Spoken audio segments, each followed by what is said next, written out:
4 प्रस्ताव एकत्र यायचं कधी झालेला निर्णय? आपल्याच मनाने जर कारभार होत असेल तर तुम्हीच चालवा, आम्ही बाहेर बसतो. अरे काय वाटोळा केलाय सगळ्या अधिवेशनाचा, गोंधळ केलाय सगळा. लक्षवेधी 7 वाजतापर्यंत चालवता, मग प्रस्तावाला वेळ नाही. अरे आमचा तो अधिकार आहे ना, विरोधी पक्षाचा प्रस्ताव म्हणजे तोही घेऊन टाकला आणि तो प्रस्ताव सेपरेटच घ्यायचा आहे. क्लब करायचं झालं असं आमच्या परवानगीशिवाय तुम्ही 4 याचा क्लब करून चर्चा होऊ शकत नाही. अध्यक्ष महोदयाने आम्हाला बोलून चर्चा करायला पाहिजेत. उठलं की काही करून टाकायचं आणि काही ठरवायचं असं होत असेल तर सभागृहात तर तुम्ही चालवा, आम्ही सगळे मग सत्ताधारी पक्षाला चर्चा करू द्या सगळ्या 4 प्रस्तावावर. कोण काय कुठल्या नियमात बसते सांगा, कुठला नियम आहे मला नियम करू सांगा, त्या रुलिंग सांगा तुम्ही. तिकडे बसलेले अधिकारी कधीच पाहिलं नाही हो, नाही राणाजी, असं कधीच नाही. पण सांगतो तुम्हाला, मला शब्द पुन्हा वेगळा निघेल म्हणून सांभाळून बोलतोय आणि ते काही शब्द रिपीट करतोय कारण त्या भंग होऊ नये म्हणून. मुख्यमंत्री कुठे आहे? हा आरोग्यावरचा प्रस्ताव आहे 293चा. नाही, कोणाच्या परवानगीनं क्लब केले नाही, आम्हाला विचारून केलेलं नाही. असं नाही आहे सावरकर साहेब. एक तर शेवटच्या आठवड्यापर्यंत प्रस्ताव ओढत आणले. लक्षवेधींनी हा अधिवेशन गाजलाय. 10 12 लक्षवेधी आणलेत. आम्ही पॉइंट ऑफ प्रोसिजरवर जर उभं झालं तर तुम्हाला नाही बसान तुम्ही 2 मिनिट. अरे आमच्या प्रस्तावावर तुम्ही सगळे विरोधकाचा प्रस्ताव, सत्ताधाऱ्यांचा प्रस्ताव असं क्लब करून एकत्र चर्चा. तर मग आजपासून असं करा, आज उद्या परवा कुठलीही दुसरी कामं शासकीय घ्यायचे नाहीत, लक्षवेधी घ्यायचे नाहीत, प्रश्नोत्तरे घ्यायचे नाहीत. जेवढे अधिवेशनात जेवढे आता प्रस्ताव पेंडिंग आहे, उद्या अंतिम आठवडा प्रस्ताव येणार, तर अंतिम आठवडा प्रस्तावाला वेळ मिळणार. कधी वेळ देणार?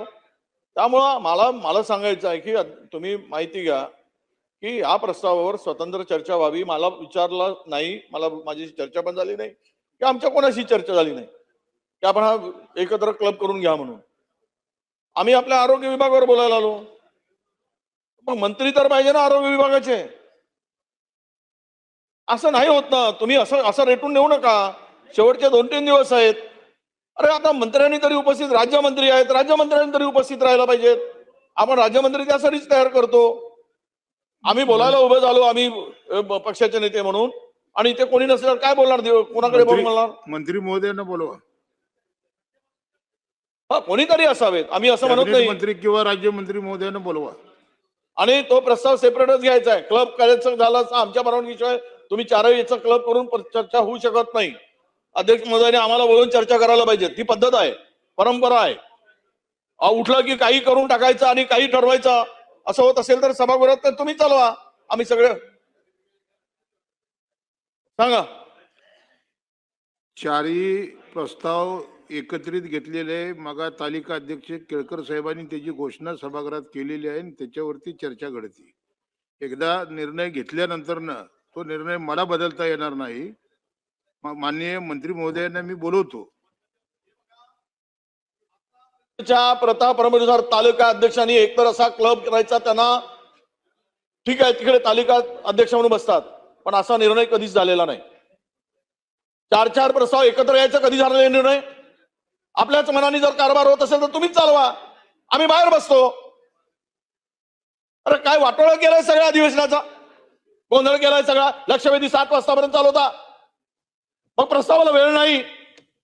अरे आमचा तो अधिकार आहे ना, विरोधी पक्षाचा प्रस्ताव म्हणजे तोही घेऊन टाकला. मग सत्ताधारी पक्षाला चर्चा करू द्या सगळ्या 4 प्रस्तावावर.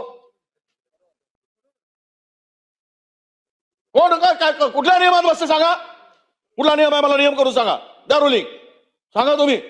तिकडे बसलेले अधिकारी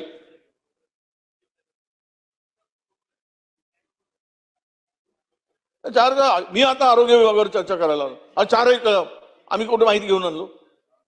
अचानक आणतात तसं, बाम टाकतात तसं. थोडस तरी बरं, पहिल्यांदा चर्चा व्हायला पाहिजे अधीक्षकांच्याकडे की आम्ही 4 प्रस्ताव एकत्र घेतो आहोत. आम्ही तसं पद्धतीनं विचार करून आलो असतो. काही न येता इथेच ठरते, इथेच ठरवून जाता आणि सुरुवात करायला सांगताय, हे योग्य नाही. या अशा पद्धतीनं कामकाज आम्ही पाहिलं नाही इतक्या वर्षामध्ये. काय सत्तार साहब, तुमको और हमको उतने ही साल हो गए जितने हो गए, अभी 28वां साल चल रहा है. अरे ये साल कभी देखा ही नहीं यार मैंने इसे हाउस के अंदर में इस तरह का वातावरण. तुम्ही बोला ना, मंत्र्यांना तरी बोला आणि ते प्रस्तावावर वेगळी चर्चा करा.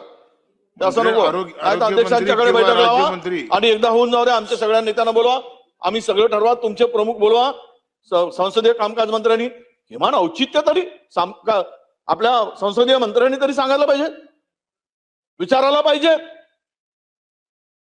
हा अधिकार दोघांनी मिळून समन्वयाने निर्णय घ्यायचा असतो सावरकर साहेब. असं नसतं ना की आपणच घेतला निर्णय, आपणच करा, असं करून टाका, तसं करून टाका. असं कधीच पाहिलं नाही हो. नाही राणाजी, असं कधीच नाही. खरं सांगतो तुम्हाला.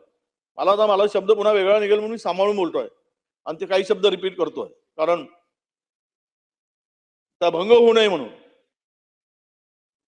तुम्ही ऍडजॉर्न करा, 5 मिनिटासाठी सभागृह चर्चा करा. नाही, मंत्र्यांमुळे होत नाही. त्या खात्यावर चर्चा आहे, त्या खात्याचे मंत्री आम्हाला माननीय पाहिजे, मंत्री महोदय, तर चर्चा सुरू होईल. अध्यक्ष महोदय, ज्येष्ठ नेते विजूभाऊंना माझी विनंती आहे की सरकार चर्चा करण्यासाठी तयार आहे. आपण ज्येष्ठ आहात, आपल्या विचार ऐकण्यासाठी आम्ही सुद्धा आणि महाराष्ट्राची जनता सुद्धा उत्सुक आहेत. आपण चर्चेला सुरुवात करावी. आम्ही आपले मुद्दे नोंदवून घेतो आणि त्या विभागाचा मंत्री, ज्या ज्या विभागाचा मंत्री असेल त्यांचं कार्यालय नोंद घेते आणि त्याला यथायोग्य उत्तर मिळेल आपल्याला. चारही प्रस्ताव आले आरोग्यमंत्री पहिले, आले, आरोग्यमंत्री आले. चारही प्रस्ताव पहिल्यांदा तर एक सांगतो, क्लब करू नका. प्रत्येक प्रस्तावावर चर्चा वेगळी होऊ द्या. 3 दिवसामध्ये काही काम करायचंच नाही.